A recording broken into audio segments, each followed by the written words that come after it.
أما بعد أعوذ بالله من الشيطان الرجيم بسم الله الرحمن الرحيم وبالوالدين إحسانا سبحان ربك رب العزة عما يصفون وسلام على المرسلين والحمد لله رب العالمين اللهم صل على سيدنا محمد وعلى آل سيدنا محمد وبارك وسلم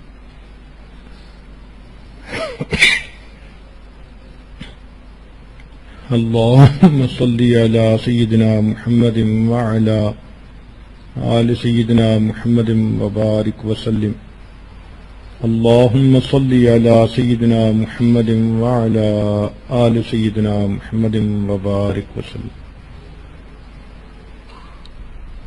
اولاد کی تربیت کے بارے میں جتنا کچھ کہا گیا اس کی تکمیل یہاں ہوتی ہے کہ اولاد کو ماں باپ کے حقوق کے بارے میں بتایا جائے۔ جب دل میں ماں باپ کی عظمت ہوگی تو بچے ماں باپ کی بات کو غور سے سنیں گے اور اس پر عمل کریں گے۔ تو شریعت نے اس پہلو کو بھی خوب اجاگر کیا، ایک اصول بتا دیا۔ مصنف عبد الرزاق میں ہے حدیث مبارک کا ایک چھوٹا سا ٹکڑا کہ جو چاہو کرو، جیسا کرو گے ویسا بھرو گے۔ اس کو کہتے ہیں عدلے کا بدلہ، ٹٹ فار ٹیٹ، جیسی کرنی ویسی بھرنی، نہ مانے تو کر کے دیکھ، جنت بھی ہے دوزخ بھی ہے، نہ مانے تو مر کے دیکھ۔ تو انسان جیسا کرتا ہے اس کو ویسا ہی اس کا بدلہ ملتا ہے۔ چنانچہ جو بچے اپنے ماں باپ کا احترام کریں گے، فرما برداری کریں گے، ان کے اپنے بچے بڑے ہو کر ان کی فرما برداری کریں گے۔ چنانچہ حاکم نے ابو ہریرہ رضی اللہ عنہ سے روایت کی، نبی علیہ السلام نے فرمایا، تم دوسروں کی عورتوں سے پاک دامنی کا معاملہ کرو، تمہاری عورتیں پاک دامن رہیں گی، اور تم والدین کے ساتھ حسن سلوک کرو گے تو تمہارے بچے تمہارے ساتھ حسن سلوک کریں گے۔ چنانچہ والدین کے حسن سلوک کو شریعت نے اتنا درجہ دیا کہ ابن ماجہ کی روایت ہے، ابو حمامہ رضی اللہ تعالیٰ عنہ فرماتے ہیں، ایک شخص نے نبی علیہ السلام سے پوچھا، اے اللہ کے نبی صلی اللہ علیہ وسلم، اولاد پر والدین کے کیا حقوق ہیں؟ تو نبی علیہ السلام نے فرمایا کہ دونوں تمہاری جنت اور جہنم ہیں، یعنی دونوں کو خوش کرو گے تو جنت ملے گی، ناراض کرو گے تو جہنم ملے گی۔ اس حدیث مبارکہ میں والدین یعنی ماں باپ دونوں کا اکٹھا تذکرہ، بعض احادیث میں الگ الگ تذکرہ بھی ہے۔ چنانچہ امام ترمذی رحمۃ اللہ علیہ نے ابن عمر ابن عاص سے روایت کی کہ رضا الرب فی رضا الوالد، کہ تمہارے رب کی رضا تمہاری باپ کی رضا میں ہے، اور رب کی ناراضگی باپ کی ناراضگی میں ہے۔ امام احمد بن حنبل رحمۃ اللہ علیہ روایت کرتے ہیں کہ ماں کے ساتھ وابستہ رہو، کیونکہ الجنت تحت اقدام امہاتکم، جنت ماں کے قدموں کے نیچے ہے۔ ابو ہریرہ عنہ روایت کرتے ہیں، ایک شخص نبی علیہ السلام کی خدمت میں حاضر ہوا اور اس نے پوچھا، اے اللہ کے نبی، مجھ پر سب سے زیادہ حق کس کا ہے؟ فرمایا اموں کی، تمہاری ماں کا۔ اس نے دوبارہ پوچھا کہ اس کے بعد میرے اوپر حق کس کا ہے؟ فرمایا تمہاری ماں کا۔ پھر اس نے تیسری دفعہ پوچھا کہ اس کے بعد میرے اوپر حق کس کا ہے؟ فرمایا تمہاری ماں کا۔ اور چوتھی دفعہ فرمایا ثم ابوک، پھر اس کے بعد تمہارے باپ کا۔ یعنی 3 دفعہ میں ماں کا تذکرہ کیا، اور چوتھی دفعہ میں باپ کا تذکرہ کیا تو معلوم ہوا کہ ماں باپ دونوں کے ساتھ حسن سلوک کرنا چاہیے، اور باپ کی نسبت بھی ماں کا درجہ اس میں شریعت میں زیادہ بنایا، اس لیے کہ بچے کی پیدائش میں اور بچے کی پرورش میں زیادہ حصہ ماں کا ہوتا ہے۔ تو دیکھو وہ کتنا کریم پروردگار ہے کہ ماں نے اولاد کی تربیت کے لیے مشقتیں اٹھائیں تو اس کے اجر میں اللہ نے ماں کو نہیں بھلایا، ماں کا اتنا ہی حق اولاد کے اوپر قائم کر دیا۔ امام احمد بن حنبل رحمۃ اللہ علیہ روایت کرتے ہیں، عبداللہ ابن عمر ابن عاص رضی اللہ عنہ اس کے راوی ہیں،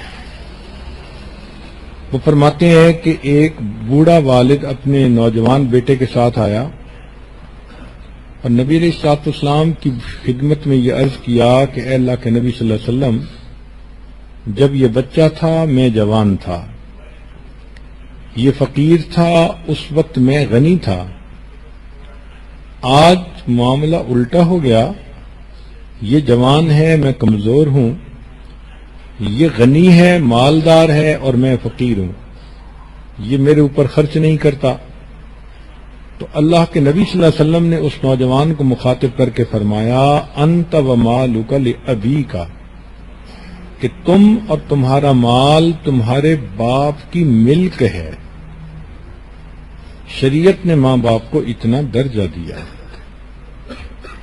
چنانچہ اگر ایسا کوئی بچہ ہو کہ جس کے والدین غلام ہیں اور وہ بچہ اپنے والدین کو آزاد کروائے تو شریعت کی نظر میں یہ بہت بڑا درجہ نیکی کا ہے۔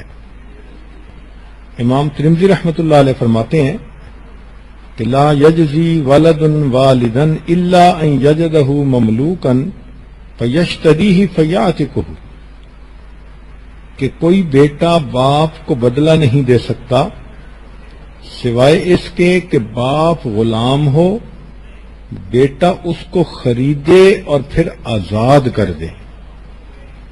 اس لیے اولاد اور ماں باپ کے درمیان محبت کا ایک تعلق شریعت نے قائم کیا۔ فطری طور پر والدین اولاد سے محبت کرتے ہیں اور فطری طور پر اولاد ماں باپ سے محبت کرتی ہے۔ یہ ایکویشن وہاں بگڑتی ہے جہاں ہم شریعت کی خلاف ورزیاں کرتے ہیں، ماں باپ اولاد کو اگنور کرتے ہیں، پھر گڑبڑیں ہوتی ہیں۔ اور اگر شریعت کے مطابق بچوں کو ریز اپ کیا جائے تو یہ محبتیں سلامت رہتی ہیں۔ اس محبت کی بنا پر ترمذی شریف کی روایت ہے، ثلاث دعوات مستجابات لا شک فیہن، تین دعائیں ایسی ہیں جو یقیناً قبول ہوتی ہیں، اس میں کوئی شک ہی نہیں۔ اس میں سے ایک دعا دعوت الوالد علی ولدہ، جب باپ اپنی اولاد کے لیے دعا کرتا ہے اللہ تعالیٰ اس دعا کو ضرور قبول فرماتے ہیں۔ ہمارے مشائخ نے فرمایا کہ ماں باپ اگر خطا کار اور گناہگار بھی ہوں پھر بھی اخلاص کی وجہ سے اولاد کے بارے میں ان کی دعائیں اللہ رب العزت ایسے قبول کرتے ہیں جیسے ولایت کبریٰ کے اولیاء کی دعاؤں کو قبول فرماتے ہیں۔ اس لیے اولاد کو چاہیے کہ وہ اپنی والدین کو اذیت نہ پہنچائے۔ ایک مرتبہ ایک بیٹا اپنے باپ کے ساتھ نبی علیہ السلام کی خدمت میں حاضر ہوا تو نبی علیہ الصلوۃ والسلام نے اس بچے کو باپ کے بارے میں سمجھایا، فرمایا فلا تمشی امامہ، کہ تم اپنے باپ کے سامنے آگے نہ چلنا، اس کو گالی نہ دینا، ولا تجلس قبلہ، اس کے آگے نہ بیٹھنا، اور کبھی بھی اس کو نام لے کر نہ پکارنا، یعنی اپنے والد کا نام لے کر پکارنا یہ بے ادبی ہے۔ ابا جی کہیں، ابو کہیں، جو مرضی کوئی لفظ استعمال کریں مگر وہ محبت کا اظہار والا لفظ ہو.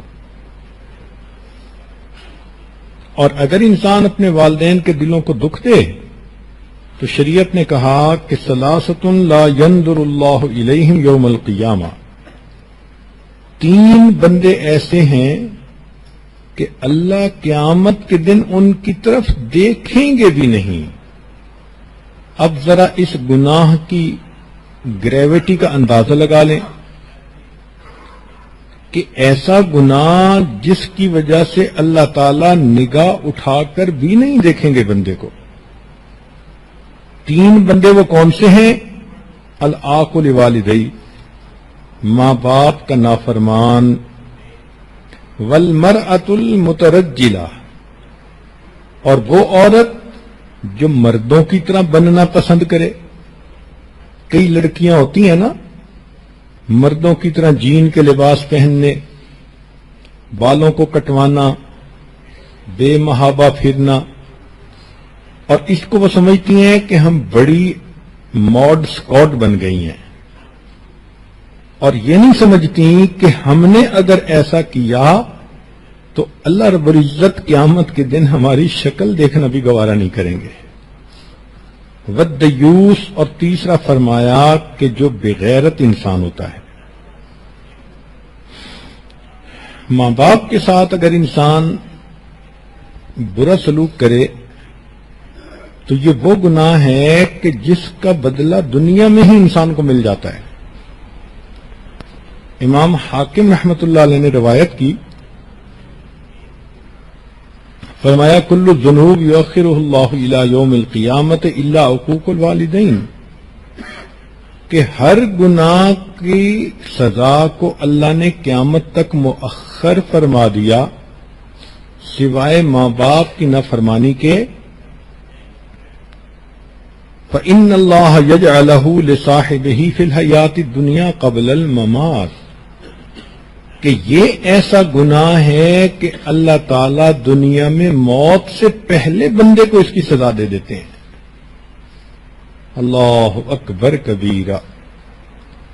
چنانچہ ہمارے ایک ڈاکٹر دوست تھے، وہ کہنے لگے کہ ایک دیہاتی نوجوان ہاسپٹل میں داخل ہوا، میری ڈیوٹی تھی، دیکھنے میں وہ بڑا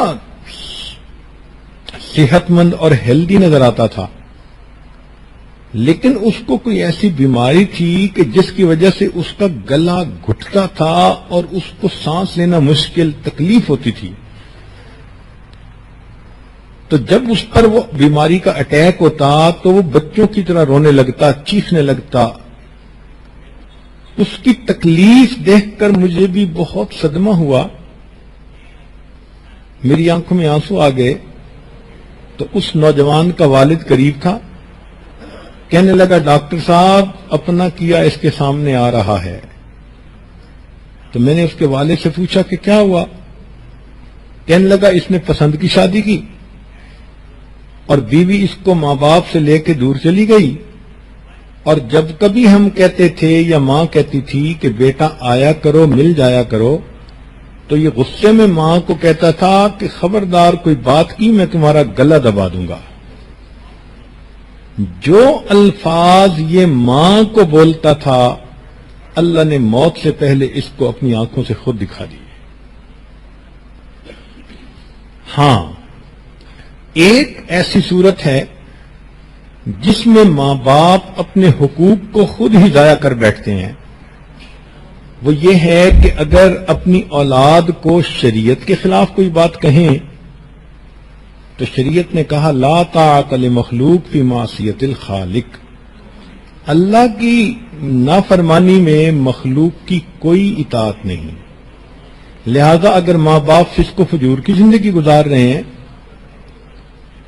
تو شریعت نے کہا کہ تم ان کے ساتھ سلوک تو اچھا رکھو مگر ان کی ایسی بات کو مت مانو جو شریعت کے خلاف ہو. وَصَاحِبْهُمَا فِي الدُّنْيَا مَعْرُوفًا، حتیٰ کہ وہ کافر اور مشرک بھی ہوں تو دنیا میں ان کے ساتھ تم اچھا سلوک کرو. تو اگر ماں باپ دیندار ہوں، نیک ہوں، پھر تو نور علی نور ہے۔ یہاں ایک نقطہ سا دل میں آتا ہے کہ آج احساس ہوا ماں باپ کا کیا مقام ہے۔ چنانچہ جن کے ماں باپ تو زندہ ہیں وہ ان کو منا لیں گے، پچھلے قصوروں کی معافی مانگ لیں گے اور آئندہ ماں باپ کی فرما برداری کریں گے اور اچھا سلوک کریں گے۔ لیکن بہت سارے تو ایسے ہیں کہ جن کے ماں باپ فوت ہو چکے، تو وفات کے بعد اب کیا کریں؟ شریعت نے 10 کام بتائے ہیں کہ اگر کوئی نوجوان بیٹا یا بیٹی اپنی زندگی میں ماں باپ کی خدمت نہ کر سکے، یہ گولڈن اپرچونٹی ضائع کر بیٹھے۔ ایسا کئی مرتبہ دیکھا گیا کہ بچہ چھوٹا ہوتا ہے، ماں باپ اس کی خدمت کرتے ہیں، اور جب وہ کسی قابل ہوتا ہے تو ماں باپ ہی دنیا سے چلے جاتے ہیں، بچے کو موقع ہی نہیں ملتا۔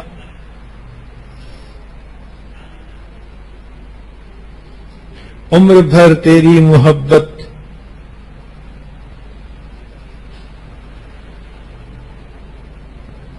ماں کے بارے میں شاعر نے یہ شعر لکھا کہ عمر بھر تیری محبت میری جلوہ گر رہی، میں تیری خدمت کے قابل جب ہوا تو چل بسی۔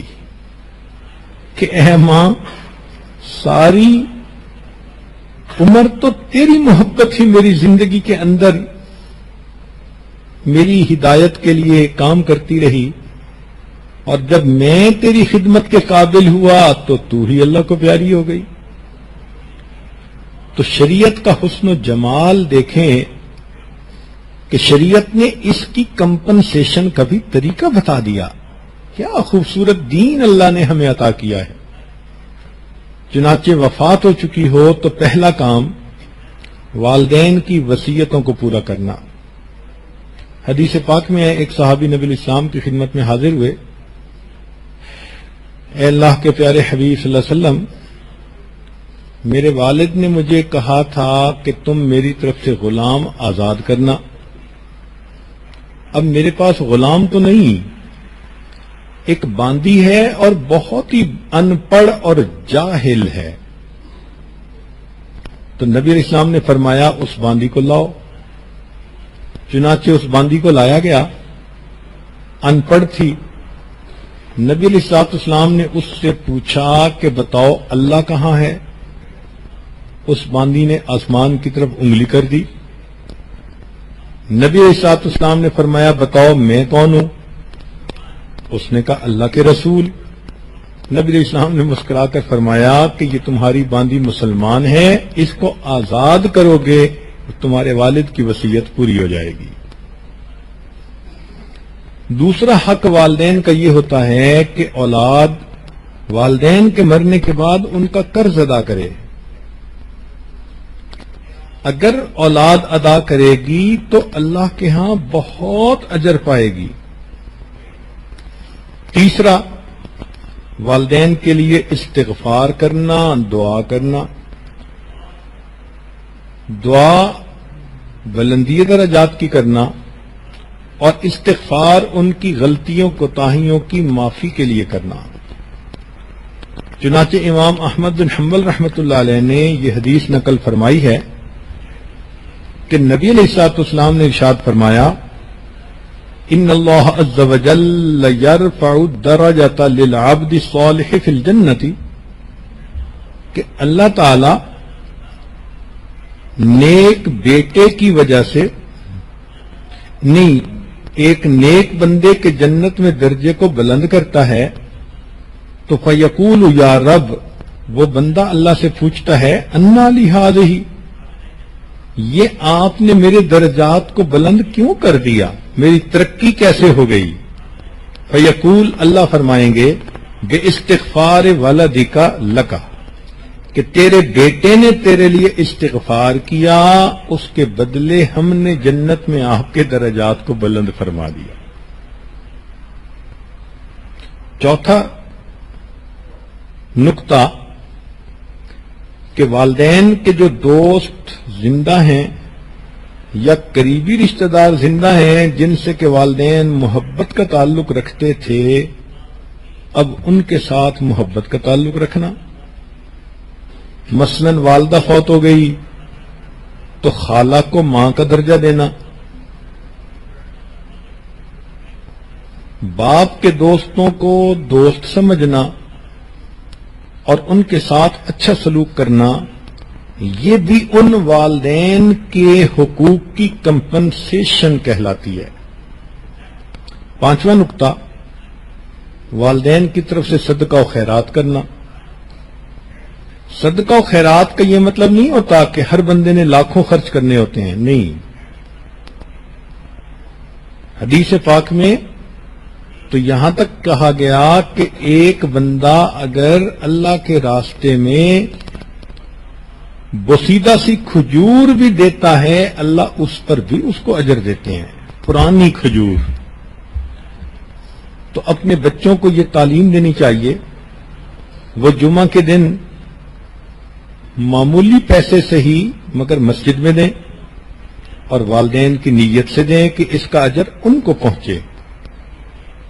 رمضان مبارک کے مہینے میں فقراء کو صدقہ کریں، والدین کی نیت کریں.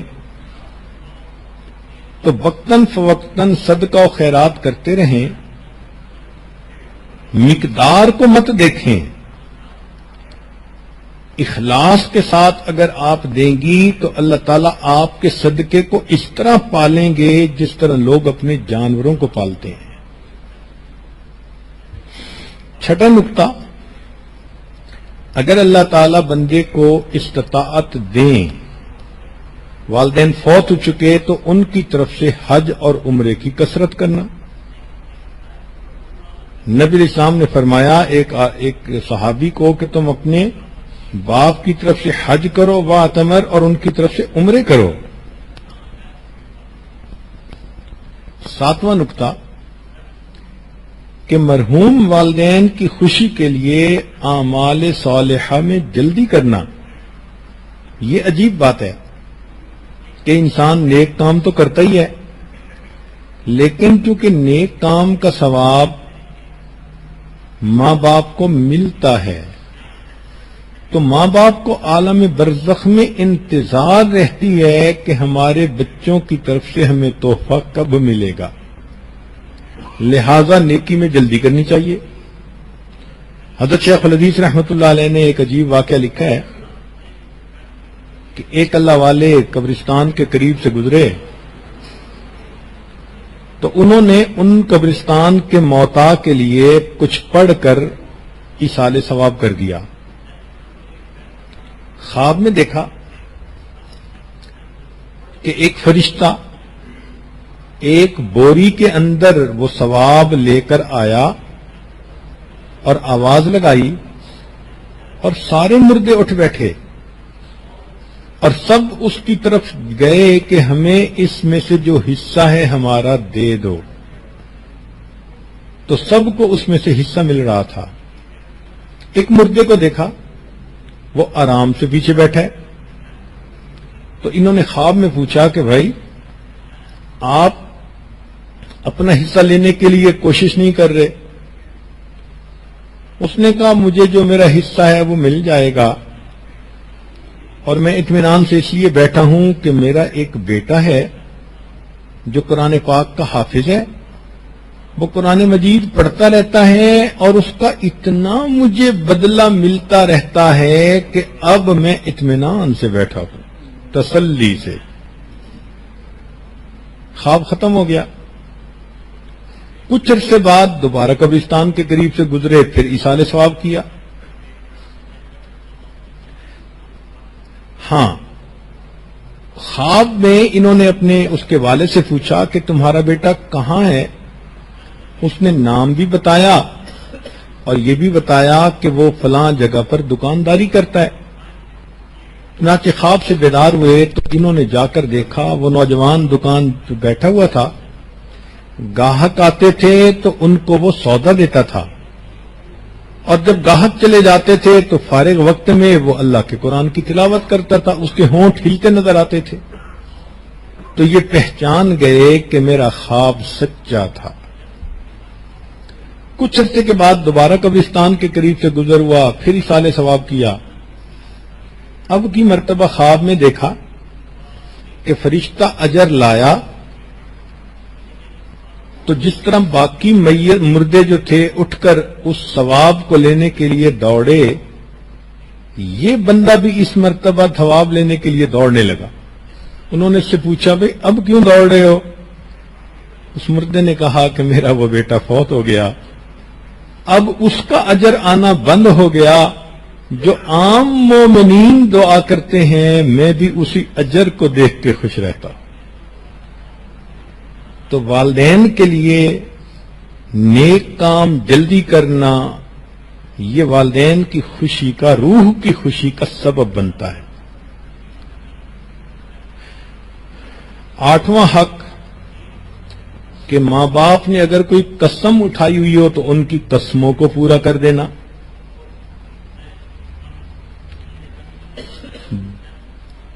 9واں حق والدین کی طرف سے نفلی روزہ رکھنا۔ قرآن مجید کی تلاوت کرنا۔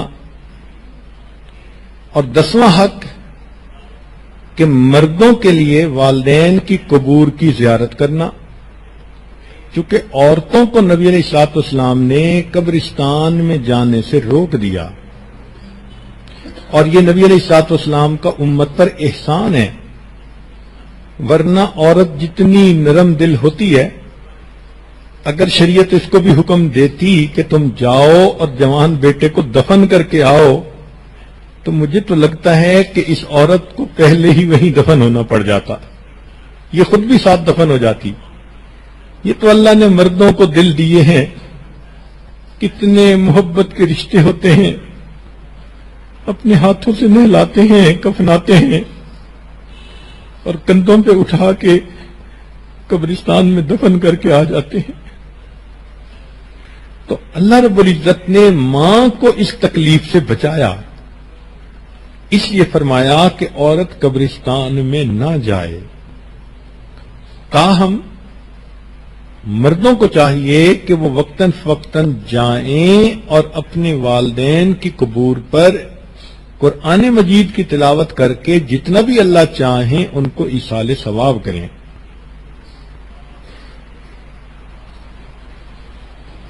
شریعت نے یہ بتلایا ہے کہ جو بندہ ماں باپ کی اطاعت کرتا ہے، فرما برداری کرتا ہے، ان کے دلوں کو خوش کرتا ہے، اللہ تعالیٰ دنیا میں بھی انعام دیتے ہیں، آخرت میں بھی اس کا انعام دیتے ہیں۔ چنانچہ والدین سے حسن سلوک کا دنیا میں کیا فائدہ؟ امام احمد بن حنبل رحمۃ اللہ علیہ نے انس رضی اللہ عنہ کے ذریعے سے روایت کی، فرماتے ہیں کہ جو ماں باپ سے حسن سلوک کرتا ہے اللہ تعالیٰ اس کی عمر اور رزق میں اضافہ فرما دیتے ہیں۔ تو ماں باپ کے ساتھ اچھا سلوک کرنے کی یہ برکت ہے، عمر بھی بڑھتی ہے اور مال بھی بڑھتا ہے۔ عمر بڑھنے سے مراد دو باتیں ہو سکتی ہیں، ایک تو یہ بھی کہ عمر فرض کرو 60 سال ہونی تھی، اب اللہ نے اس کو طویل کر کے 70 سال کر دیا، یہ بھی ممکن ہے۔ اور ایک معنی اس کا علماء نے یہ لیا کہ عمر تو تھی اس کی 60 سال، لیکن اس نے 40 سال کی عمر میں بلڈ پریشر کا مریض بننا تھا اور برین ہیمریج ہونی تھی، اور اس نے فالج کے ساتھ باقی زندگی محتاجی میں گزارنی تھی۔ اللہ تعالیٰ ان بیماریوں سے بچا کے زندگی کے صحت مند حصے کو لمبا کر دیتے ہیں، چنانچہ وہ آخری لمحے تک کسی کا محتاج نہیں ہوتا۔ یہ بھی عمر میں برکت ہے کہ ایفیکٹو حصہ عمر کا بڑھا دیا جاتا ہے۔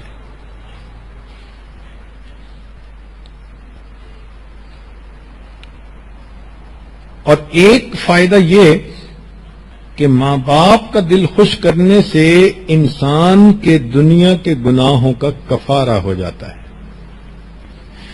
چنانچہ امام ترمذی رحمۃ اللہ علیہ نے ابن عمر لانو سے روایت کی کہ ایک آدمی نبی علیہ السلام کے پاس آیا، اے اللہ کے نبی صلی اللہ علیہ وسلم مجھ سے بڑا گناہ ہو گیا۔ تو نبی علیہ السلام نے فرمایا تمہاری والدہ زندہ ہے؟ جی اللہ کے نبی والدہ زندہ ہے۔ فرمایا جاؤ والدہ کے ساتھ حسن سلوک کرو اور اس سے دعا کرواؤ، تمہاری ماں کی دعا کی وجہ سے اللہ تمہارے گناہ کو معاف کر دیں گے۔ تو دیکھیے ماں باپ کی دعا پر اللہ تعالیٰ بندے کے گناہوں کو معاف بھی فرماتے ہیں اور جنت میں اللہ تعالیٰ داخلہ جلدی فرماتے ہیں۔ چنانچہ حدیث پاک میں ہے کہ نبی علیہ الصلوۃ والسلام نے فرمایا کہ جب میں جنت میں داخل ہوا تو مجھے پڑھنے کی آواز آئی، تو میں نے پوچھا یہ کس کی آواز؟ تو بتایا گیا کہ یہ وہ نوجوان ہے جو آپ کے ساتھ ساتھ جنت میں داخل ہوا۔ میں نے پوچھا کون؟ کہنے لگے حارثہ بن نعمان۔ میں نے فرشتے سے پوچھا اس کا کیا عمل تھا؟ اس نے کہا کہ یہ اپنی ماں کا بہت فرما بردار تھا۔ تو دیکھیے جو ماں باپ کا فرما بردار ہوگا وہ جنت میں نبی علیہ السلام کے ساتھ داخل کیا جائے گا۔ یہ تو دنیا اور آخرت میں اس کے فائدے ہوئے۔ اب شریعت نے تو درجہ ماں باپ کا یہاں تک کہا کہ فرض کفایہ میں ماں باپ کو فوقیت دو۔ ایک طرف فرض کفایہ ہے اور دوسری طرف ماں باپ ہیں، تو ماں باپ کو تم فوقیت دو، ان کی بات کو مانو۔ چنانچہ توجہ سے بات سنیے کہ جہاد میں جانے پر ماں باپ کی خدمت کو فوقیت۔ حاکم نے جاہمہ رضی اللہ عنہ سے روایت کی، انہوں نے کہا اللہ کے نبی صلی اللہ علیہ وسلم میں جہاد میں جانا چاہتا ہوں مگر والدین نے اجازت نہیں دی۔ نبی علیہ السلام نے فرمایا جاؤ تم اپنی والدہ کی خدمت کرو۔ گویا نبی علیہ الصلوۃ والسلام نے ان کو واپس ماں باپ کی خدمت کے لیے بھیج دیا۔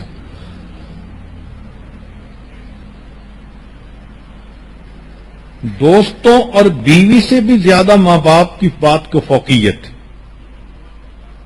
امام ترمذی رحمۃ اللہ علیہ نے حضرت علی عنہ سے روایت کی اذا فعلت امتی 15 خصلۃ حل بها البلاء، کہ جب میری امت میں 15 باتیں پیدا ہو جائیں گی تو اس کے اوپر عذاب آ جائے گا۔ ان 15 باتوں میں سے کیا؟ اطاع الرجل زوجته وعق امه، کہ بیوی کی اطاعت کرے گا ماں کی نافرمانی کرے گا، وبر صدیقہ وجفا اباہ، دوست کے ساتھ نیکی کرے گا باپ کے ساتھ بے وفائی کرے گا۔ تو اس حدیث پاک سے پتہ چلتا ہے کہ اللہ تعالی نے بیوی بچوں اور دوستوں سے بھی زیادہ ماں باپ کا حق بنایا ہے۔ اب یہاں پر بعض عورتیں پریشان ہو جائیں گی کہ جی حضرت جی نے ایسی بات کر دی ہمارے تو خامد ہاتھ سے نکل جائیں گے۔ تو بھائی اگر ماں باپ بھی شریعت کے مطابق زندگی گزارتے ہیں اور آپ بھی شریعت کے ساتھ زندگی گزار رہی ہیں تو پریشان ہونے کی کیا بات ہے؟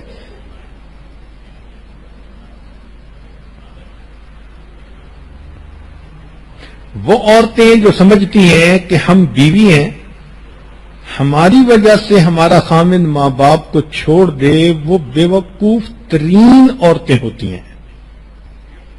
ان کو شریعت کی سمجھ نہیں ہوتی۔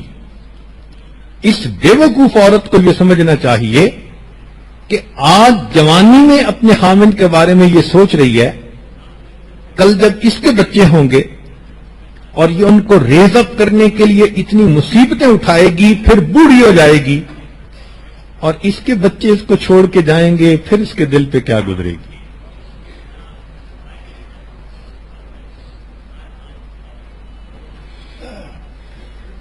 شریعت نے کہا، سیدہ عائشہ صدیقہ رضی اللہ تعالیٰ عنہ راویہ ہیں کہ امام احمد بن حنبل رحمۃ اللہ علیہ نقل کرتے ہیں کہ ام المومنین نے فرمایا کہ عورت پر سب سے زیادہ حق اس کے شوہر کا، یعنی نکاح ہونے کے بعد عورت پر سب سے زیادہ اہمیت والا حق اس کے شوہر کا ہوتا ہے، اور فرمایا مرد کے اوپر سب سے زیادہ اہم حق اس کی ماں کا۔ شریعت نے تو یہاں تک کہا کہ اگر نفلی حج کرنے ہوں تو ماں باپ کی خدمت کو تم اس کے اوپر فضیلت دو۔ چنانچہ ابو ہریرہ رضی اللہ عنہ اپنی والدہ کی زندگی میں ان کی خدمت میں ہی مصروف رہے، والدہ کی وفات کے بعد حج پر تشریف لے گئے۔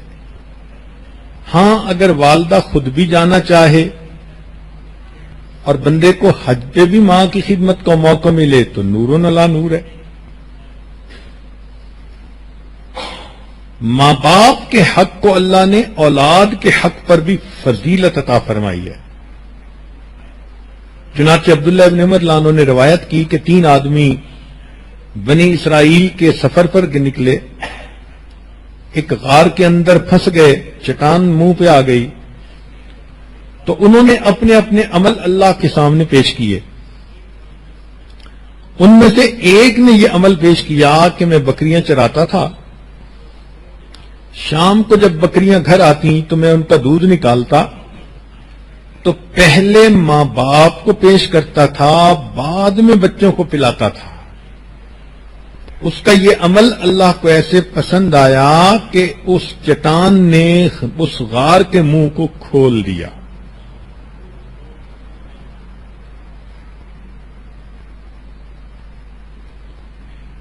شریعت نے کہا کہ ماں باپ کا حق ہجرت پر بھی فائق ہے۔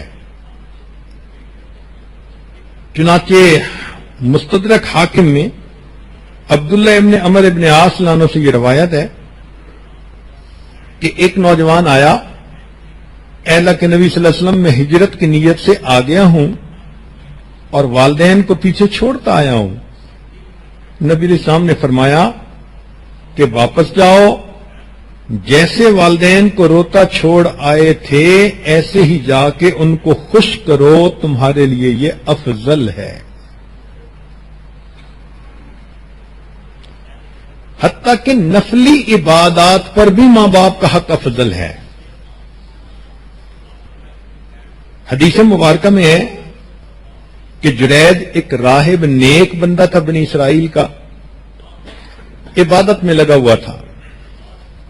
والدہ ملنے کے لیے آئی، اس نے 3 مرتبہ پکارا اور یہ نفلوں میں ہی مصروف رہا، تو ماں کو غصہ آیا۔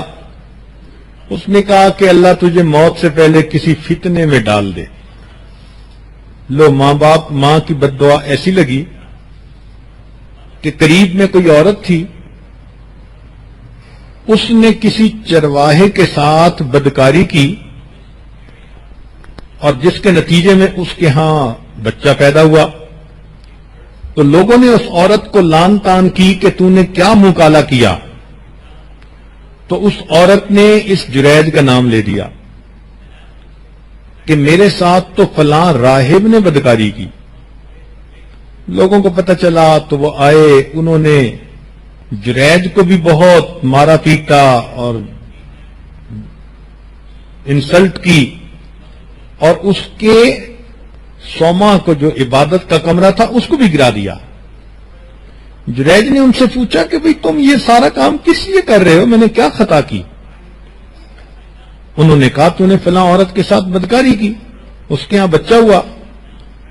تو جرید نے کہا کہ اچھا مجھے بچے کے پاس لے جاؤ۔ تو جب جرید کو بچے کے پاس لے گئے تو اس نے اس بچے سے پوچھا کہ بتا تیرا باپ کون ہے؟ نیک آدمی تھا، اللہ کی آخر مدد تھی۔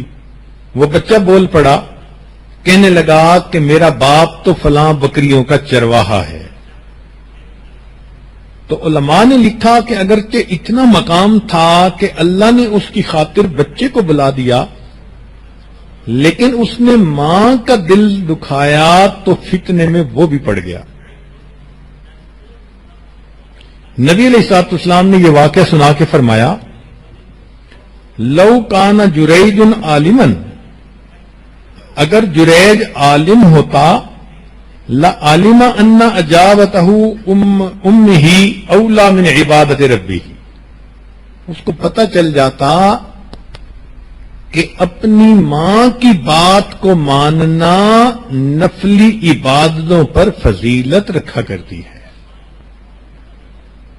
اب سوچئے نا کہ ماں باپ نے دنیا میں اولاد کو تربیت دینے کے لیے کوشش کی تو اس کا بدلہ اللہ نے ان کو کیا دیا، ان کا کتنا مقام دنیا میں بنا دیا۔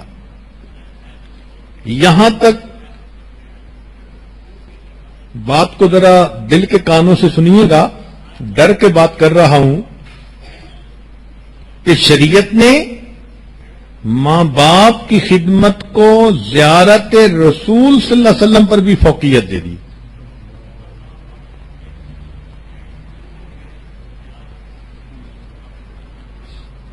چنانچہ امام مسلم رحمۃ اللہ علیہ نے اسید بن جابر اللہ عنہ سے روایت کی کہ اویس کرنی رحمۃ اللہ علیہ کرن کے رہنے والے تھے، والدہ کی خدمت میں لگے ہوئے تھے، چاہتے تھے کہ نبی علیہ السلام کی زیارت کریں، ایمان لا چکے تھے، مگر ماں کی خدمت ہی کرتے رہے، آ نہیں سکے۔ تو نبی علیہ الصلوۃ والسلام نے عمر لانو کو بلا کر فرمایا کہ یمن کے فلاں قبیلے میں ایک بندہ، اس کو 1 دینار کے برابر برس کا زخم باقی ہوگا، بیماری تھی مگر ختم ہو گئی۔ اللہ کے ہاں اس کا اتنا مقام، نبی علیہ السلام نے فرمایا کہ اگر وہ اللہ کے نام پر قسم کھا لے تو اللہ اس کی قسم کو پورا کر دے۔ اور نبی علیہ السلام نے صحابہ سے فرمایا کہ اگر تمہاری ملاقات ہو تو ممکن ہو سکے تو تم ان سے اپنے لیے استغفار کی دعا کروانا۔ اور ایک روایت میں ہے کہ نبی علیہ السلام نے اپنا جبہ ہدیہ کے طور پر دیا اور فرمایا عمر یہ جبہ ان کو دے کر ان سے کہنا کہ میری امت کی بخشش کی دعا کرے۔ اللہ اکبر کبیرہ۔ چنانچہ عمر لانو کی ملاقات ہوئی اویس کرنی رحمت اللہ علیہ سے، اور عمر لانو نے ان کو نبی علیہ السلام کا جبہ ہدیہ کے طور پر بھی دیا اور ان کو کہا کہ آپ صلی اللہ علیہ وسلم کو نبی علیہ السلام نے یہ پیغام دیا کہ میری امت کی بخشش کی دعا کرے۔ اللہ نے ماں باپ کی خدمت کو کیا مقام اور کیا رتبہ عطا فرما دیا۔ تو جب بچے کو یہ سبق دیا جائے گا تو یقیناً بچہ پھر ماں باپ کی بات کو سنے گا اور اچھا انسان بننے کی کوشش کرے گا۔ اور اگر کسی کے ماں باپ ناراض ہوں تو سن لیجئے کہ دنیا میں سب سے آسان کام اپنی ماں کو منانا۔ کیوں؟ کہ وہ ناراض بھی ہو جاتی ہے لیکن انتظار میں ہوتی ہے کہ میرا بیٹا آ کر مجھ سے سوری کر لے، میں معاف کر دوں گی۔ ہم نے دیکھا کہ اگر بچہ ماں کی ڈانٹ ڈپٹ کی وجہ سے گھر سے نکل جائے، ماں کو چین نہیں آتا، وضو کرتی ہے، مصلی پہ بیٹھ جاتی ہے، اللہ میرا بیٹا کسی برے بندے کے ہاتھ نہ لگ جائے، میرا بیٹا کوئی انتہائی قدم نہ اٹھا لے، اللہ میرے بیٹے کو سلامت سے واپس لے آنا۔ کھانے کا وقت ہو جاتا ہے، سارے گھر والے کھانا کھا لیتے ہیں، ماں سے پوچھتے ہیں تو وہ کہتی ہے مجھے بھوک نہیں ہے۔ حقیقت میں اس کے دل میں یہ ہوتا ہے مجھے کیا پتا میرے بیٹے کو کھانے کو کچھ ملا یا نہ ملا، میں کیسے کھاؤں۔ سارے گھر کے لوگ سو جاتے ہیں، ایک ماں ہوتی ہے جو بستر پہ کروٹیں بدل رہی ہوتی ہے، شاید میرا بیٹا آ جائے، اس کو دروازے پہ انتظار میں نہ کھڑا ہونا پڑے۔ میاں کی ڈانٹ بھی برداشت کرتی ہے، مگر اپنے بچے کے لیے دعا بھی کرتی رہتی ہے. اور اگر وہ بیٹا رات کو دیر سے آئے تو ماں بیٹی کو جگاتی ہے کہ بیٹی اٹھو، تمہارا بھائی آ گیا، اس کو گرم کھانا بنا کے دو. امی آپ تو ناراض تھی. بیٹی میں اگرچہ خفا ہوں مگر بیٹے کو بھوکا تو نہیں دیکھ سکتی. امی آپ چاہتی کیا ہیں؟ بیٹی میں نے تمہارے بھائی کو ڈانٹا تھا برے کام کی وجہ سے تاکہ اس کی اصلاح ہو جائے، مگر میں یہ چاہتی ہوں کہ وہ آ کے سوری کر لے، میں معاف کر دوں گی. اب جو ماں انتظار میں ہے کہ بیٹا آ کے سوری کر لے میں معاف کر دوں گی، اس ماں کو منانا کتنا آسان کام ہے. چنانچہ بیٹا باپ کے ماں کے پاس چل کے آ جائے، ماں معاف کر دیتی ہے. اگر زیادہ غصے تھی اور باپ اور بیٹا اپنی ماں کے پاؤں پکڑ لے تو ماں کا تو دل ہی پگھل جاتا ہے، پسیج جاتا ہے. اور اگر اتنی خفا تھی کہ پھر بھی معاف نہیں کرتی اور بیٹے کی آنکھ سے آنسو آ جائے، ماں اپنے بچے کی آنکھ سے آنسو گرتا نہیں دیکھ سکتی، فوراً اپنے دوپٹے سے آنسو پوچھے گی اور اپنے بیٹے کو اپنے سینے سے لگا لے گی. اس ماں کے اندر ایک ممتا نام کی چیز ہے جو برداشت ہی نہیں کر سکتی کہ بیٹا میرا کسی تکلیف میں ہو. چنانچہ آپ کو ایک سچا واقعہ سنا کے بات مکمل کرتا ہوں. ہمارے قریب کے ایک دیہات میں میاں بیوی تھے. اللہ نے ان کو بڑھاپے کے اندر اولاد عطا کی، بیٹا ہوا. بیٹا نیک بنا، ہونہار تھا، سمجھدار تھا، حتیٰ کہ وہ بچہ انجینئر بن گیا. شہر میں اس کی نوکری لگ گئی.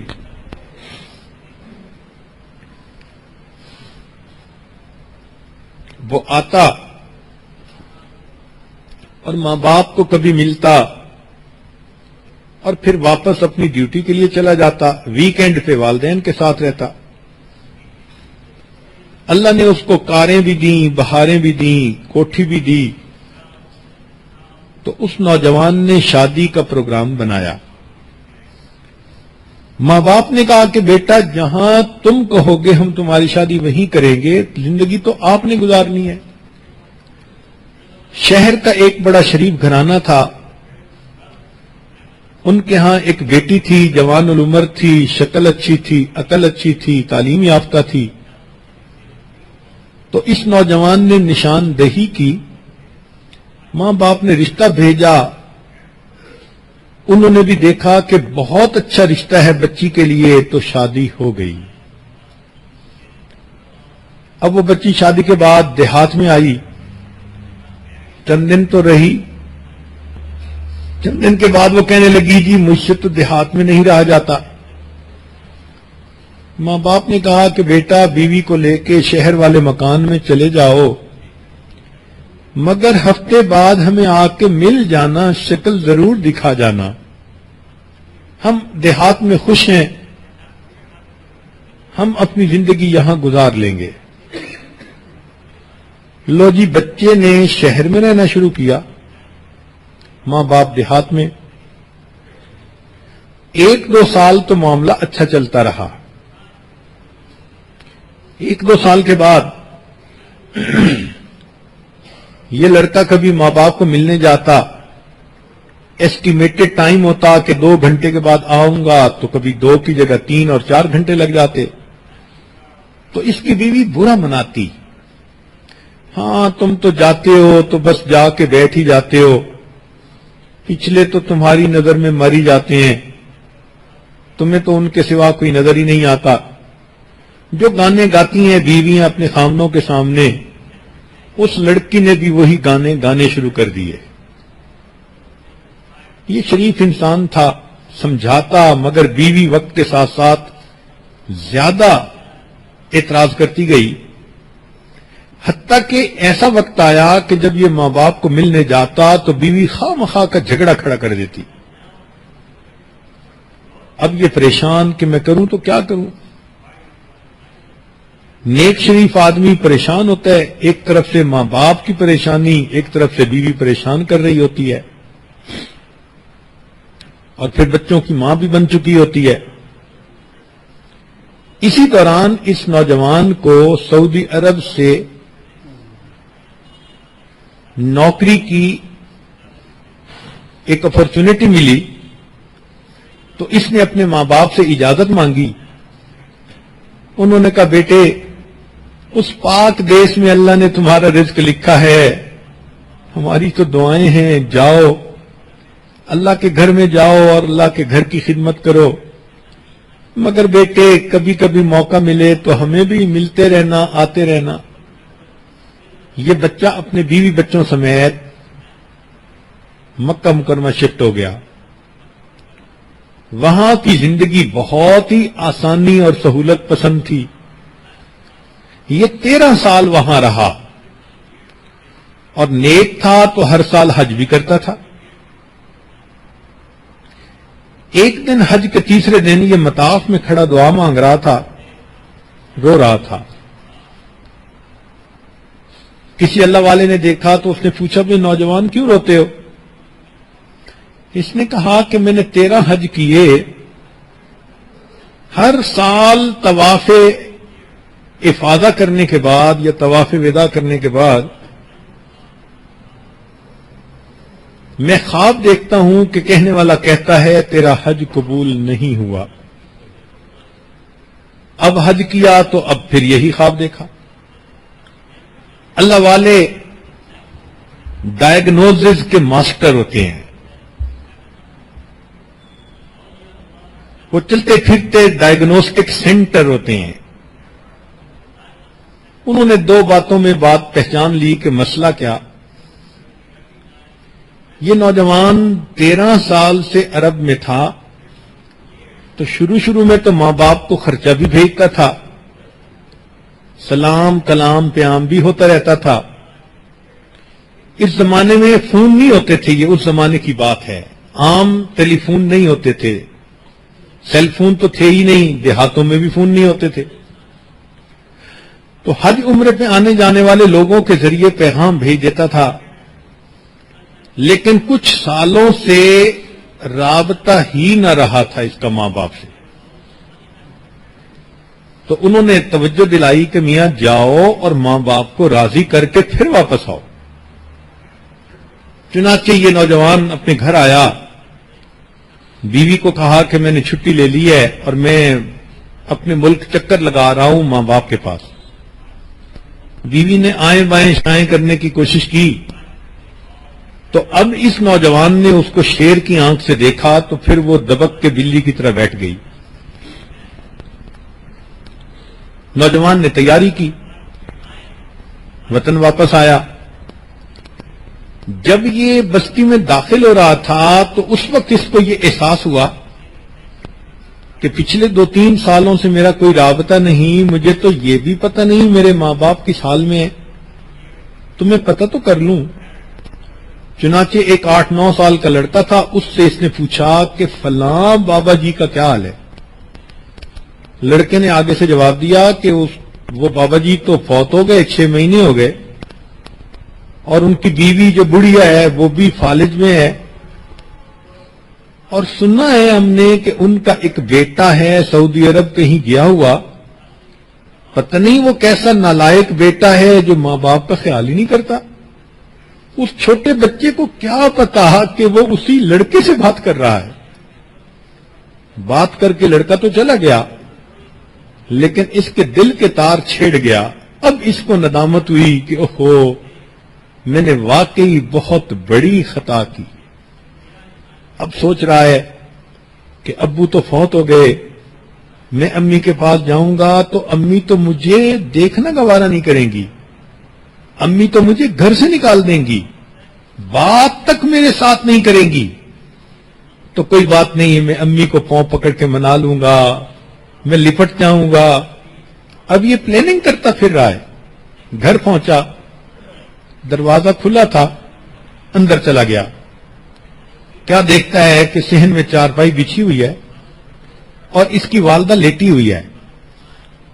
اس کے دل میں یہ بات آئی کہ ممکن ہے کہ امی سوئی ہوئی ہو تو میں جگاتا نہیں، انتظار کر لوں گا. چنانچہ یہ دبے پاؤں ذرا قریب ہوا کہ دیکھوں تو صحیح. جب بستر کے قریب ہوا تو اس نے دیکھا کہ اس کی ماں نے ہاتھ اٹھائے ہوئے تھے اور وہ دعا مانگ رہی تھی. اس نے قریب ہو کے سنا کہ امی کیا دعا مانگ رہی ہے؟ تو ماں یہ دعا مانگ رہی تھی، اللہ میرا خاوند دنیا سے چلا گیا، میرا ایک ہی تو بیٹا ہے، بخیریت اسے واپس بھیج دینا تاکہ جب میری موت آئے تو مجھے قبر میں اتارنے کے لیے کوئی میرا بھی محرم موجود ہو. ماں یہ دعا کر رہی ہے کہ اللہ میرے بیٹے کو بخیریت واپس بھیج دینا کہ اگر میری موت آئے تو مجھے قبر میں اتارنے کے لیے کوئی میرا بھی محرم موجود ہو. جب اس نے پوچھا، سنا، تو کہنے لگا امی میں آ گیا ہوں. والدہ چونک اٹھی، بیٹا تم آ گئے؟ ہاں. ماں نے جواب دیا، بیٹا موتیا بند آ چکا، میری بینائی نہیں، میں تمہارا چہرہ تو نہیں دیکھ سکتی، آؤ قریب ہو جاؤ، میں تمہارے چہرے کا بوسہ لوں، میں تمہارے جسم کی خوشبو سونگھ لوں. تو ماں ہوتی ہے. ماں کو منانا بہت آسان کام ہوتا ہے. اللہ رب العزت والدین کو بھی نیک بننے کی توفیق دیں اور اولاد کو بھی ماں باپ کی قدردانی کی توفیق دے دیں، اور جو غلطیاں کوتاہیاں ہوئی ہم اسی دنیا میں ان سے معافی مانگ لیں اور آئندہ نیکوکاری کی زندگی گزارنے کا دل میں ارادہ کر لیں. وآخر دعوانا ان الحمد للہ رب العالمین. آج ان پروگراموں کا یہ آخری پروگرام تھا، لہذا دعا اسماء الحسنہ کے ذریعے سے مانگی جائے گی. عورتوں کی طرف سے باقاعدہ اس کے اصرار ہوا ہے، مگر اس سے پہلے ایک اعلان کرنا بھی ضروری تھا کہ بہت سال پہلے اسی مسجد میں ہم نے اعلان کیا تھا کہ نوجوان بچیوں کی تعلیم اور تربیت کے لیے ایک جامعہ بنائیں گے، مگر اس کے لیے سٹاف کی اویلیبلٹی ایک مسئلہ تھا. تو ہم نے اپنی بچیوں کو اس کے لیے پڑھایا. ہمارے بھائی یونس صاحب کی بیٹی مریم الحمدللہ عالمہ بنی، اور اس پر 4 سال محنت اس لیے ہوئی کہ وہ یہاں آ کر پڑھائے گی، مگر اللہ کو یہ منظور تھا کہ اللہ نے اس کو مرکز کی خدمت کے لیے قبول کر لیا. تو وہ بچی اس وقت پاکستان میں ہے، آنے والی عورتوں کی خدمت کرتی ہے اور دعائیں لیتی ہے. اتنی پیاری بچی ہے کہ وہ میری آنکھوں کی ٹھنڈک ہے. یہاں جو موجود بچیاں ہیں ان میں آپا زاہدہ مطالعہ ایک نچوڑ ماشاءاللہ عورت ہیں. اللہ نے ان کو بہت دین کا درد بھی دیا اور وہ ماشاءاللہ جینین جیم نکالتی ہیں اور لوگوں کو حیران کر دیتی ہیں. واقعی بعض لوگ اپنی ذات میں ایک انجمن ہوتے ہیں، وہ اکیلی ہو کر اتنا اچھا کام کر رہی ہیں، تو بہت ساری بچیاں گھر میں ان کے پاس آتی جاتی ہیں اور ان سے تربیت پاتی ہیں. تو ان کو ہم نے اس مدرسے کی پرنسپل سجیسٹ کیا ہے، اور انہی کی چھوٹی بہن ہے ماشاءاللہ، وہ بھی ابھی عالمہ فاضلہ بن کے آئیں اور بہت ہائی فرسٹ ڈویژن میں پاس ہوئی ہیں. بخاری شریف کا انہوں نے تک پڑھائی مکمل کر لی. تو وہ بچی راشدہ، اللہ نے اس کے دل میں عجیب سوز عطا کیا ہے. وہ بھی پڑھانے کے لیے اب ماشاءاللہ تیار. ایک اور بچی اسی خاندان کی حفصہ شاہد مطالعہ صاحب کی بیٹی، وہ تو اتنی ذہین بچی ہے کہ اللہ نے اس کو فوٹوگرافک میموری عطا کی ہے. ہر سال مور دین 90% نمبر لے کے وہ پاس ہوتی ہے. تو ماشاءاللہ اب یہ بچی بھی تیار ہے، بلکہ اس کی چھوٹی بہن امامہ بھی اس کے ساتھ ہے. تو اب چونکہ اللہ نے ہمیں اپنے گھر میں یہ بچیاں دے دی پڑھانے والیاں، تو اس سال سے اس کی باقاعدہ تعلیم کا آغاز کرنا ہے. ابھی عید کے بعد بچیوں کے داخلے ہوں گے. اندازاً کوئی 12-14 بچیوں نے تو زاہدہ کو اپنے نام لکھوا بھی دیے ہیں. ارادہ یہ ہے کہ ابتدا میں ہم 2 جگہ کلاسز شروع کریں گے، ایک ایم ایس ڈیل میں کہ زاہدہ صاحبہ کا گھر وہی ہے، اور دوسرا مکینی میں کہ یونس بھائی صاحب کا گھر وہاں ہے. پھر دونوں جگہ کلاسز لیتے لیتے فائنل وقت کے ساتھ اس کو ایک جگہ کریں گے. اعتکاف کے دوران تقریباً 7 بچیوں کے نام تو ماں باپ نے ڈائریکٹ اس عاجز کو بھی لکھوائے ہیں. تو محسوس ہو رہا ہے کہ واقعی ماں باپ چاہتے ہیں کہ ہماری بچیاں علم بھی حاصل کریں اور ان پر تربیت کا رنگ بھی چڑھے. تو یہ جامعہ جس کا نام ہم نے جامعہ زینب تجویز کیا، انشاءاللہ عید کے بعد پڑھائی کا سلسلہ شروع ہوگا. تو نوجوان بچیاں اپنے نام ان کو لکھوانا شروع کر دیں. ہماری دعائیں ہیں اللہ اس ادارے کو مینارہ نور بنائے اور اس کا نور اللہ تعالیٰ پوری دنیا کے اندر پھیلائے.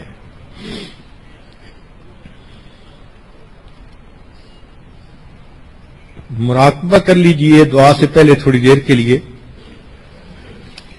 آنکھوں کو بند کر لیجئے، سر کو جھکا لیجئے. دنیا اور جو کوئی دنیا میں ہے اس سے ہٹ کٹ کے اللہ رب العزت کی یاد میں ڈوب جائیے.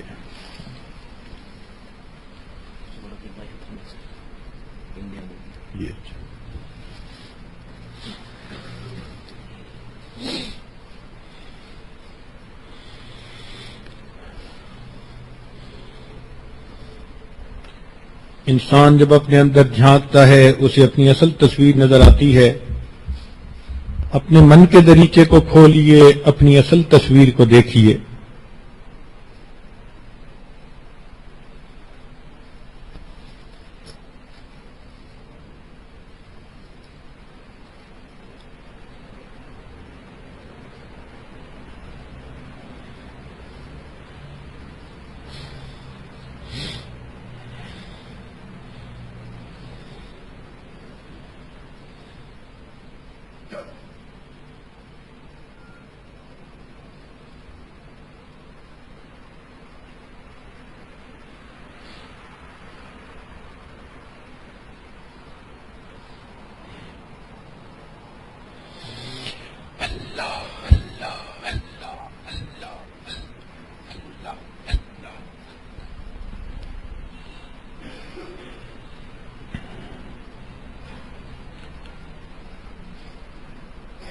لا الہ الا اللہ محمد رسول اللہ. ابھی مجھے یاد دہانی کروائی گئی ہے کہ بہت ساری مستورات تو بطائب ہونا چاہتی ہیں، رمضان مبارک کے اس بابرکت وقت میں بیعت ہونا چاہتی ہیں. تو مستورات سے گزارش ہے کہ دل میں یہ نیت کر لیں کہ ہم زندگی کے پچھلے گناہوں سے سچی پکی توبہ کر رہی ہیں، آئندہ نیکوکاری پرہیزگاری کی زندگی گزارنے کا دل میں ارادہ کر رہی ہیں. الحمدللہ وکفا وسلام علی عبادہ الذین اصطفیٰ اما بعد. یہ کلمات سچے دل کے ساتھ پیچھے پیچھے پڑھتی جائیے. بسم اللہ الرحمن الرحیم. لا الہ الا اللہ محمد الرسول اللہ. آمنت باللہ وملائکتہ وکتبہ ورسلہ والیوم الآخر والقدر خیرہ وشرہ من اللہ تعالی والبعث بعد الموت آمنت باللہ کما ہوا باسمائہ وصفاتہ وقبلت جمیع احکامہ اقرار باللسان وتصدیق بالقلب اشہد ان لا الہ الا اللہ واشہد ان محمدا عبدہ ورسولہ استغفر اللہ ربی من کل ذنب واتوب الیہ برحمتک یا ارحم الراحمین۔ ان کلمات کو پڑھنے سے اب آپ بیت ہو چکی ہیں، تو وطائف ہو چکی ہیں۔ چند معمولات سن لیجئے۔ 100 مرتبہ درود شریف صبح اور شام پڑھنا۔ اللہم صلی علی سیدنا محمد وعلی آل سیدنا محمد وبارک وسلم۔ 100 مرتبہ استغفار صبح و شام پڑھنا۔ استغفر اللہ ربی من کل ذنب واتوب الیہ۔ قرآن مجید کی روزانہ تلاوت کرنا، ایک پارہ ہو تو بہت اچھا۔ جو حافظات ہیں وہ اپنی منزل کے حساب سے پڑھیں۔ جن دنوں میں مستورات میں نماز نہیں پڑھنی ہوتی، وہ ان دنوں میں قرآن مجید کی تلاوت بھی نہ کریں، ان کو بن کیے اللہ اجر اور ثواب عطا فرما دیتے ہیں۔ چلتے پھرتے دل میں اللہ کا دھیان رکھنا، اور 5ویں چیز کہ روزانہ مراقبہ کرنا، یعنی جب آپ گھر کے کام کاج سے فارغ ہوں، صبح و شام نماز پڑھیں تو مصلی پر بیٹھ کر تھوڑی دیر کے لیے آنکھوں کو بند کر کے دنیا سے ہٹ کٹ کے اللہ کی یاد میں ڈوب جائیں کہ اللہ رب العزت کی رحمت آ رہی ہے، میرے دل میں سما رہی ہے، میرے دل کی ظلمت اور سیاہی دور ہو رہی ہے، اور میرا دل اللہ اللہ اللہ یہ میرا دل کہہ رہا ہے۔ انشاءاللہ باقاعدگی سے مراقبہ کریں گی تو آپ کے دل میں اللہ رب العزت کی محبت بڑھ جائے گی۔ ابھی دعا کے لیے ہاتھ اٹھا لیجئے۔ ایک بات سنیے، حدیث مبارکہ میں ہے کہ اللہ رب العزت کے مختلف نام ہیں، ان میں سے ایک نام کو اسم اعظم کہا جاتا ہے۔ اگر اس اسم اعظم سے انسان دعا مانگے تو اس کی دعا جلدی قبول ہوتی ہے۔ لہذا حکم خداوندی ہے وَلِلَّهِ الْأَسْمَاءُ الْحُسْنَى فَادْعُوهُ بِهَا، اللہ کے بڑے پیارے پیارے نام ہیں، ان ناموں سے تم مانگو۔ تو جب نام لے کے مانگتے ہیں تو اللہ کی رحمت جلدی جوش میں آتی ہے۔ تو یہ عاجز وہ نام پڑھے گا، طریقہ سن لیجئے کہ یہ عاجز مثلاً پڑھے گا الرحمن یا اللہ، تو آپ خاموشی سے سنیں گی۔ جب یا اللہ کہہ لے گا تو اس وقت آپ سب بھی یا اللہ کہیں۔ چونکہ آپ سب ایک ہال میں ہیں اور ارد گرد دور دور تک کسی مرد کا نام و نشان ہی نہیں، تو آپ اونچی آواز سے بھی کہہ سکتی ہیں۔ یوں ہی سمجھ لیں کہ جیسے بچہ اپنی ناراض ماں کو منانے کے لیے امی امی امی کہہ کے روتا ہے، تو ماں کا دل فوراً تڑپتا ہے اور وہ بچے کی طرف متوجہ ہوتی ہے۔ تو اللہ کی بندیاں بھی جب اللہ اللہ اللہ اللہ اللہ کہیں گی تو اللہ کی رحمت متوجہ ہو جائے گی۔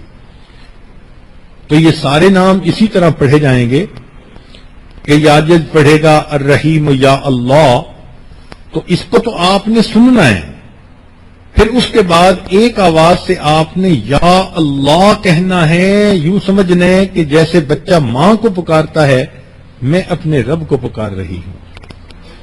بچہ جب روتا ہے تو وہ پرواہ نہیں کرتا کہ مجھے پھوپھی دیکھ رہی ہے، خالہ دیکھ رہی ہے، بہن دیکھ رہی ہے، وہ کسی کی پرواہ نہیں کرتا، اس کو بس رونے سے کام ہوتا ہے۔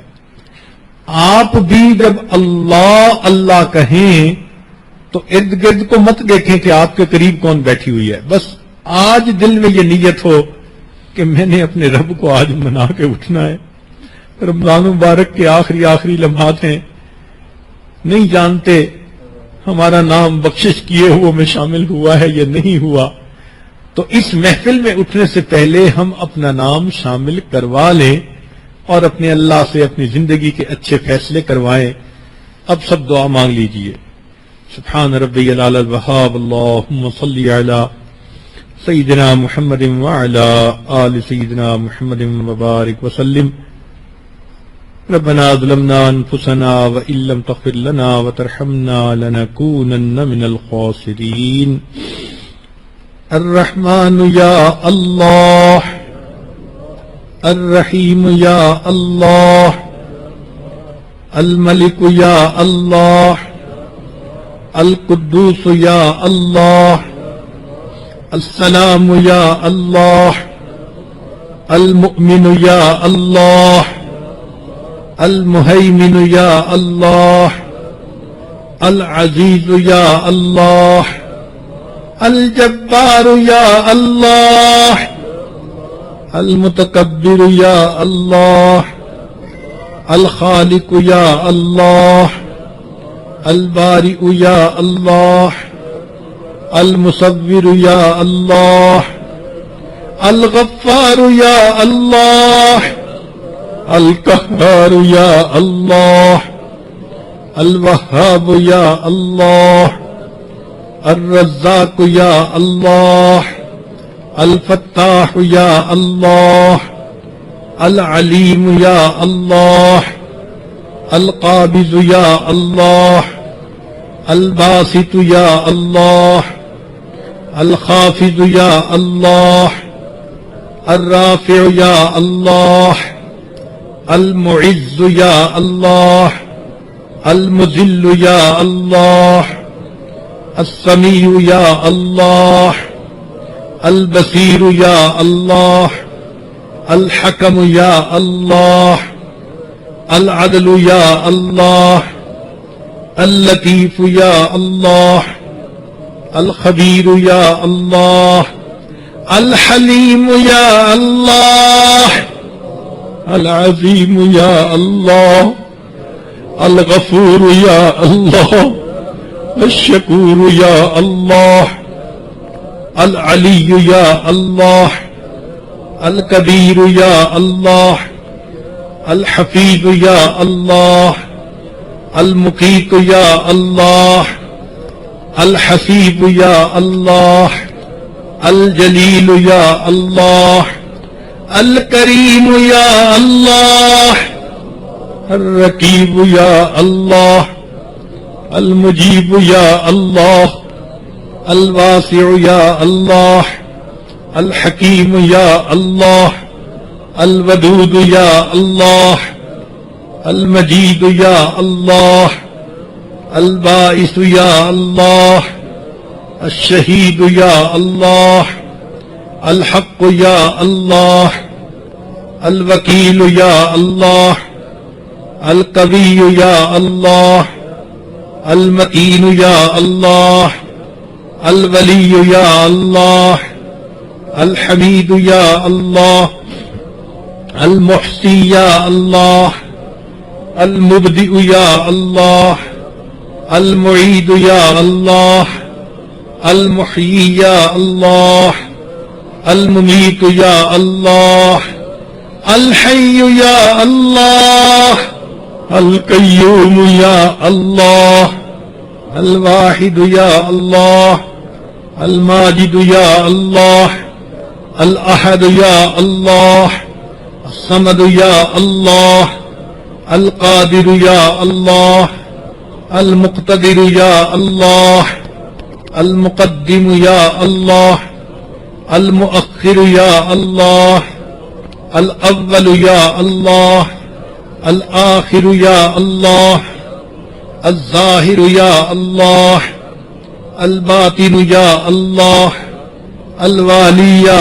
اللہ, المتعال یا اللہ, البر یا اللہ، التواب یا اللہ، المنتقم یا اللہ، العفو یا اللہ، الرؤوف یا اللہ، مالک الملک یا اللہ، ذو الجلال والاکرام یا اللہ، المقسط یا اللہ، الجامع یا اللہ، الغنی یا اللہ، المغنی یا اللہ، المانع یا اللہ، الضار یا اللہ، النافع یا اللہ، النور یا اللہ، الہادی یا اللہ، البدیع یا اللہ، الباقی یا اللہ، الوارث یا اللہ،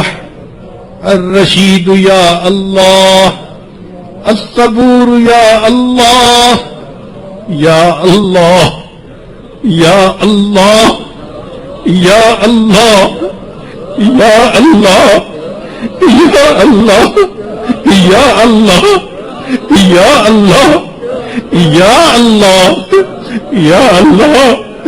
اے کریم، آپ کے بندے اور آپ کی بندیاں آپ کی بارگاہ میں حاضر ہے، آپ کو پکار رہے ہیں۔ اے اللہ مہربانی فرما دیجئے، ہمارے گناہوں کو معاف کر دیجئے، خطاؤں سے درگزر کر دیجئے۔ اللہ ان کمزوروں کو، ایک کمزور قوی کے دروازے پر حاضر ہیں، محتاج سخی کے دروازے پر حاضر ہیں، بندے پروردگار کے دروازے پر حاضر ہیں۔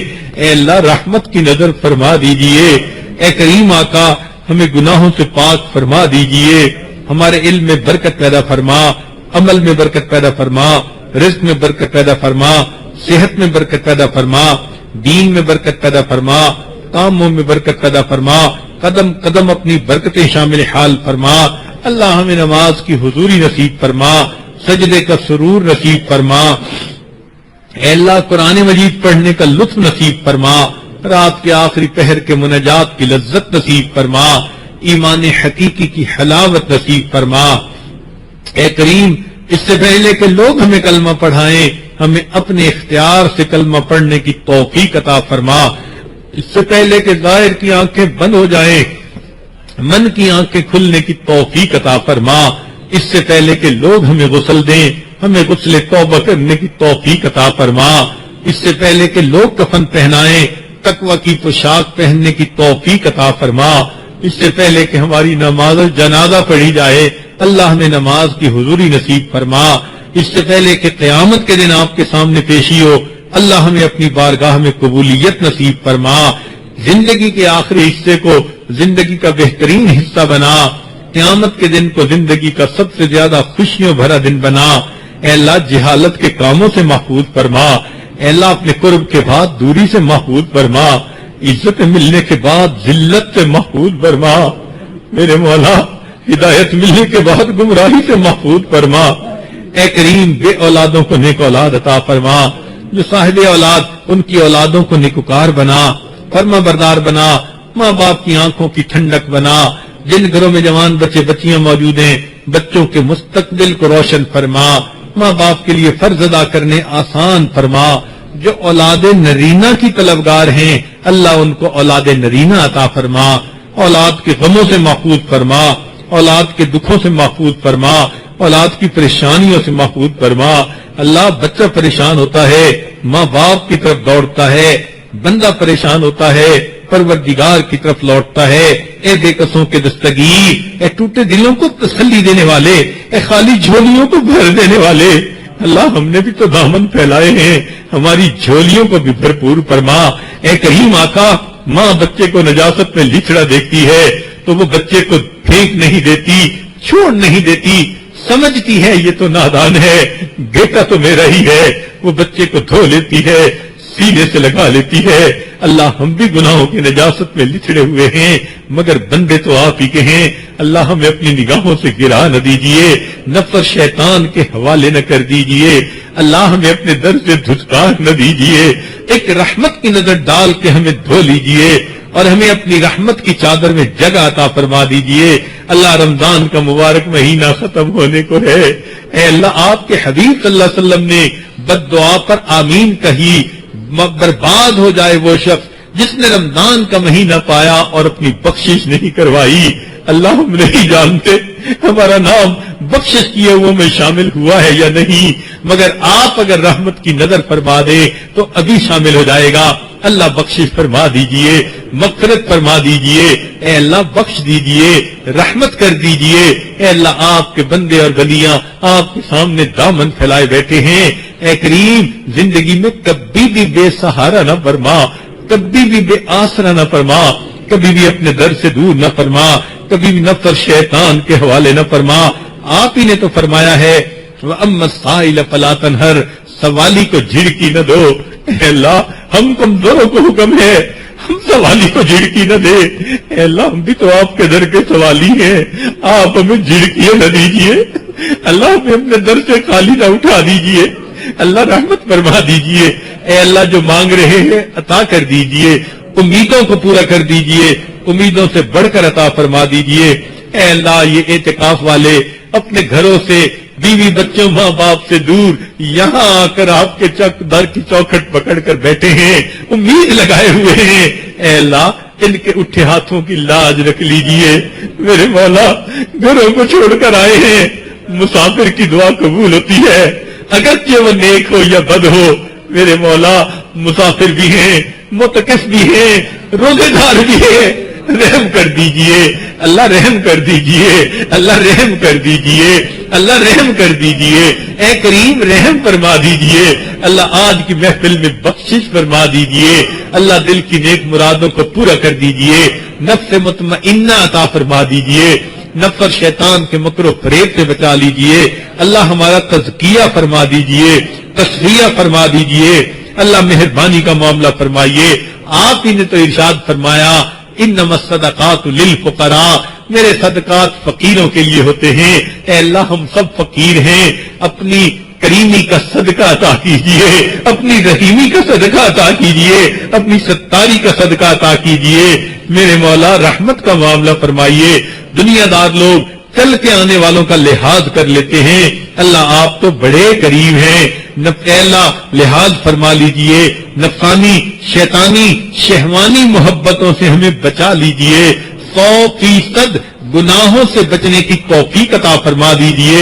میرے مولا گناہوں کی ذلت سے محفوظ فرما، طاعات کی عزت نصیب فرما۔ اے کریم آقا اگر ہمیں آپ سے دوستی کرنی نہیں آتی تو آپ کو تو دوستی کرنی آتی ہے، اللہ آپ ہم سے دوستی فرما لیجئے، گنہگاروں سے ستاکاروں سے اللہ رحمت فرما دیجئے، دوستی فرما لیجئے۔ اے کریم رحمت کا معاملہ فرمائیے۔ آپ ہی نے ارشاد فرمایا اچھے بروں کے ساتھ اچھائی کا معاملہ کرے، اللہ ہم برے ہیں آپ اچھے ہیں، ہمارے ساتھ اچھائی کا معاملہ کر دے۔ اے میرے مولا عید سے پہلے پہلے ہماری مغفرت فرما دیجئے، جسمانی بیماریوں کو دور فرما، روحانی بیماریوں کو دور فرما۔ میرے مولا ہم قسم کھا کر کہتے ہیں آپ کے سوا ہمارا کوئی معبود نہیں، پرائی بکری کو کون گھاس ڈالتا ہے، میرے مولا ہم کہیں نہیں جا سکتے، آپ ہی کا در ہے، آپ ہی کو منانا ہے۔ اے مہربان آقا مان جائیے، راضی ہو جائیے، اللہ راضی ہو جائیے، اے اللہ اپنی رضا عطا فرما دیجئے۔ اے اللہ آپ کے وہ بندے جن کو آپ نے شیطان کے ہتھ کنڈوں سے محفوظ فرما لیا، ہمیں بھی ان میں شامل فرما لیجئے۔ اے اللہ مہربانی کا معاملہ فرما۔ رب کریم لٹے پٹے مسافر پر تو لوگ بھی ترس کھا لیتے ہیں، ہمارا حال وہی ہے، ہم نے جو اعمال کیے شیطان نے ریا کے ذریعے ضائع کروا دیے، حسد کے ذریعے ضائع کروا دیے، لٹے پٹے بندے بیٹھے ہیں۔ میرے مولا کوئی ایک بھی عمل ایسا نہیں پیش کرنے کے قابل ہو، میرے مولا زندگی کا ایک دن ایسا نہیں آپ کے سامنے پیش کرنے کے قابل ہو، ندامت کے سوا کچھ نہیں، نادم ہے، شرمندہ ہیں، اللہ رحمت کر دیجئے، اللہ ہمیں اپنے مقبول بندوں میں شامل فرما لیجئے۔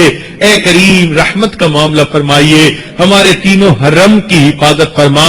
اے اللہ جن مستورات نے متقفین کے لیے کھانے بنائے اور افطاریاں سحریاں بھیجی، اللہ ان کو ان کی امیدوں سے بڑھ کر اجر عطا فرما۔ جو مستورات باقاعدگی کے ساتھ دروس میں آتی رہی، اے اللہ ان کے آنے کو قبول فرما، ان کی اولادوں کو ان کی آنکھوں کی ٹھنڈک بنا۔ اے اللہ جو بچیاں شادی شدہ ہیں ان کے گھروں کی پریشانیوں کو دور فرما، خامدوں کے دلوں میں ان کی محبتیں عطا فرما، خامدوں پر مہربان فرما۔ اے اللہ جو اپنی ساس سسر کی وجہ سے پریشان، ان بچیوں کی پریشانیوں کو دور فرما اور ایسے ساس سسر کو ہدایت عطا فرما۔ میرے مولا جو اپنے قرضوں کی وجہ سے پریشان، مرضوں کی وجہ سے پریشان، ان کی بھی پریشانی کو دور فرما۔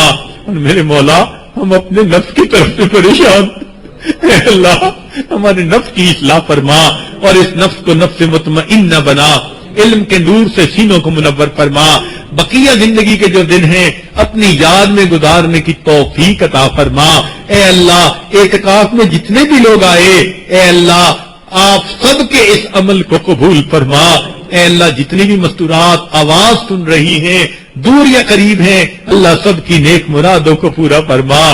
میرے مولا رحمت کا معاملہ کر دیجئے، رحمت کا معاملہ فرما دیجئے۔ اے اللہ آپ کے پیارے حبیب صلی اللہ علیہ وسلم نے فرمایا کہ رمضان کے پورے مہینے میں جتنے جہنمی بری ہوتے ہیں، آخری رات میں اس کے برابر جہنمی برے ہو جاتے ہیں۔ اے مولا جب اتنی عام رحمت ہے تو ہمیں بھی رحمت میں شامل فرما لیجئے، ہمیں بھی گناہوں کو معاف کر کے بخشش کیے ہوئے گناہگاروں میں شامل فرما لیجئے۔ اے اللہ قیامت کے دن نبی علیہ السلام کے ہاتھوں حوض کوثر کا جام عطا فرما۔ اے اللہ ان کے قدموں میں جگہ نصیب فرما، ان کی شفاعت نصیب فرما، بار بار حج اور عمرے کی سعادت نصیب فرما۔ جو مانگا عطا فرما، جو مانگنا چاہیے تو نہیں مانگ سکے وہ بھی عطا فرما۔ اے اللہ ہم نہیں جانتے آئندہ سال نام زندوں میں ہے یا مردوں میں، میرے مولا یہ زندگی کا اعتکاف آئندہ بھی ملے گا یا آخری ہوگا، میرے مولا آپ بہتر جانتے ہیں، لیکن اے مولا پہلے ہم سے راضی ہو جانا پھر ہمیں موت عطا کرنا۔ اللہ پہلے ہم سے راضی ہونا اور پھر ہمیں موت دینا، اللہ پہلے راضی ہونا پھر موت دینا، میرے مولا پہلے راضی ہو جانا پھر موت عطا فرما دینا۔ اے اللہ ہماری ان دعاؤں کو اپنی رحمت سے قبول فرما۔ صلی اللہ تعالی علی حبیبہ سیدنا محمد و آلہ و اصحابہ اجمعین برحمتک یا ارحم الراحمین۔